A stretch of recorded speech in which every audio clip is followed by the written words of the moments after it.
So I was looking through some of the past chats, and just to continue the conversation we had earlier about the euro dollar, we were talking about not how, how it's not the what that's important as it is the what and the where. And John and Gabrielle were both talking about waiting for potential double tops and 2618 opportunities on the euro dollar. And I said, hey, is what else do you need?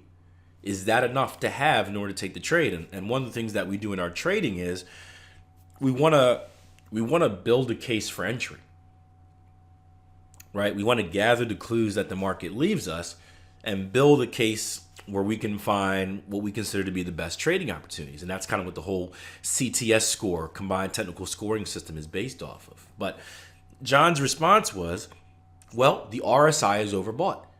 And my comeback from that, and this is my job to challenge your thinking as a trader, right? Again, I'm not trying to discourage you. I'm trying to challenge you to find the best opportunities. My response to that is the RSI being overbought enough?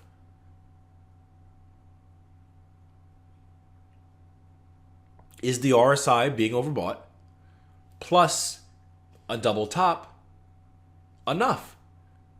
What do you need to enter the trade? And that's the question that as a trader you should always be asking yourself. What do I need to enter a trade? Maybe the RSI being overbought is important, but it's only one clue. Right? So that would be my next question, John. What do you need in order to enter a trade? Or to consider it a good trading opportunity? And that's the question we always want to ask ourselves. Going back to the CTS case, right?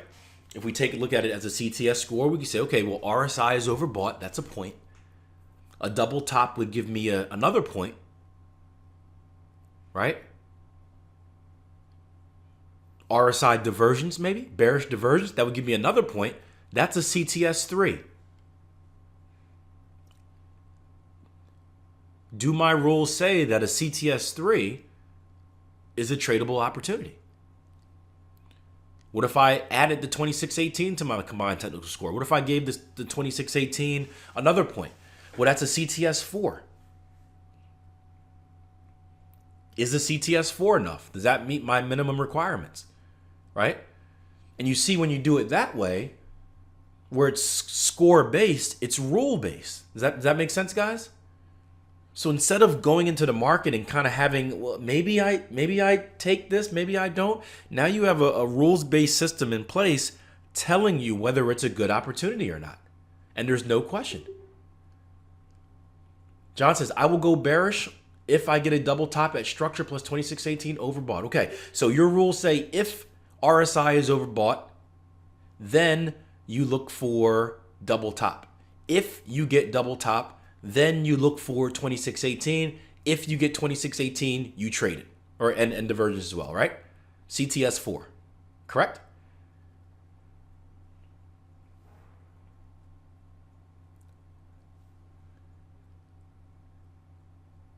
Is that right?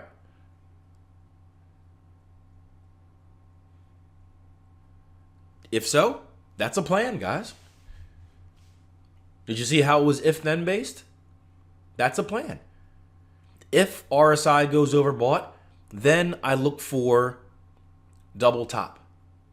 If I get double top, then I look for bearish divergence on the RSI. If I get bearish divergence on the RSI, then I look for 2618. If you're a CTS trader, that might give you a CTS of 4, all depending on how you scale things. That's called having a trading plan. Now, is it profitable? Is it consistently profitable? Does that specific plan have an edge? I don't know. But it's also not my job to know. Whose job is it to know? The trader trading that plan. And if their answer is yes, then guess what? Boom, it works for them. May not work for Gary, may not work for Daniel, may not work for Christopher. They may need more, they may need less, who knows? But it works for John. Now he's got something that he can consistently look at. And when you do your analysis in the market, you want to consistently look for what you need in order to execute the trade. And that's how you turn consistent analysis into consistent execution, into consistent profitability. So I may not agree with it, John.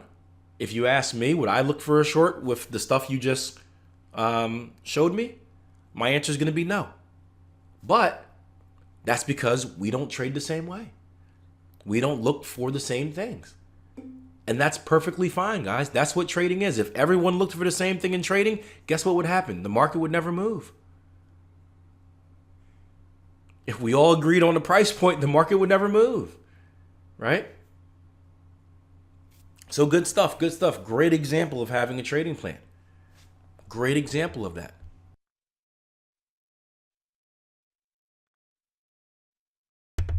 The second question I got was I saw one about, I did the analogy about puzzle pieces and how, learning to trade is like a puzzle. When you have all the pieces, it's only a matter of time and effort for you to put all the pieces together and create something that is going to be consistently profitable for you for a long period of time.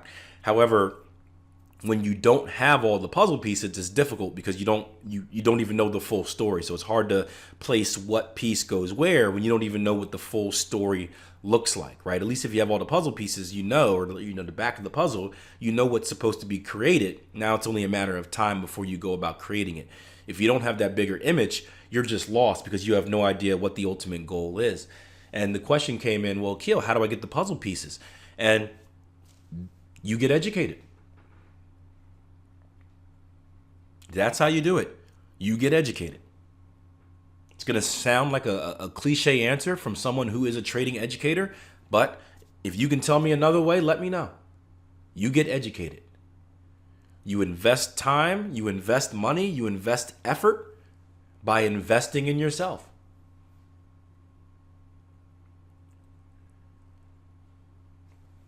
I shot a tweet out the other day where I talked about I went to visit my mentor's house.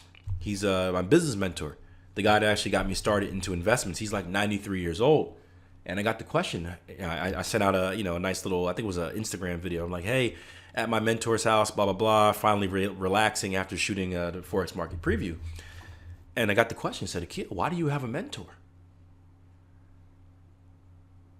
Because I needed someone to show me the ropes. How else am I going to know what to do if I have no one to show me? Can anyone answer that question?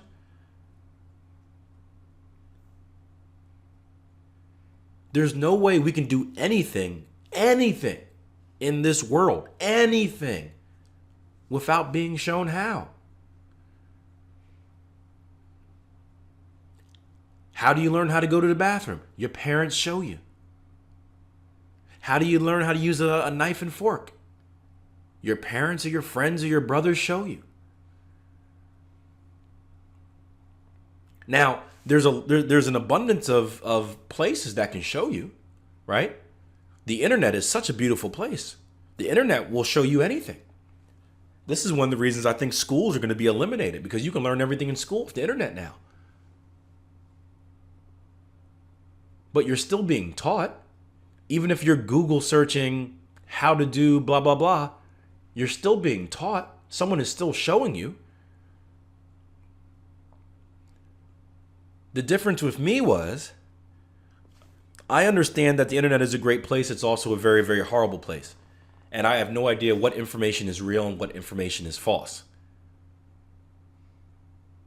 And I didn't want to waste time, right?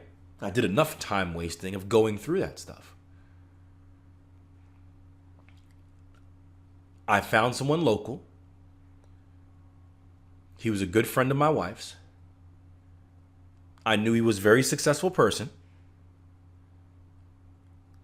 And I said, can you show me the way? That's what got me started in the investment world, real estate and stocks. When I made the transfer to Forex, I did the same thing. After trying to do it on my own for a while and after trying to learn from the internet, I wasn't getting anywhere. So I found someone that was doing it and doing it well. Doing it and doing it and doing it well, right? And I allowed them to show me the way. Many of you are doing that with me right now. That's how you get the big picture. Now, it's still up to you to put the puzzle pieces together. That's the thing. Just because you have a mentor, right, doesn't mean that the puzzle is just going to automatically fit into place. No, you still have to do all the work. You still have to put the pieces together. Time, work, effort, right? Those are the three things it takes. But at least you have the bigger picture.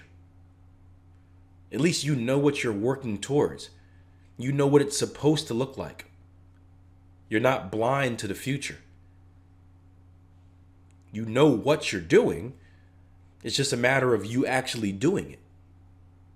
And for me personally, I like those odds because I know I'm a doer. I know I'm going to do it. It may take me some time, but I'm eventually going to do it. So as long as I know what I'm working for, I will get there. The last question I got, which I saw before our chat went bonkers, was we had a trader, Chris, just got back from vacation, which I'm very envious of.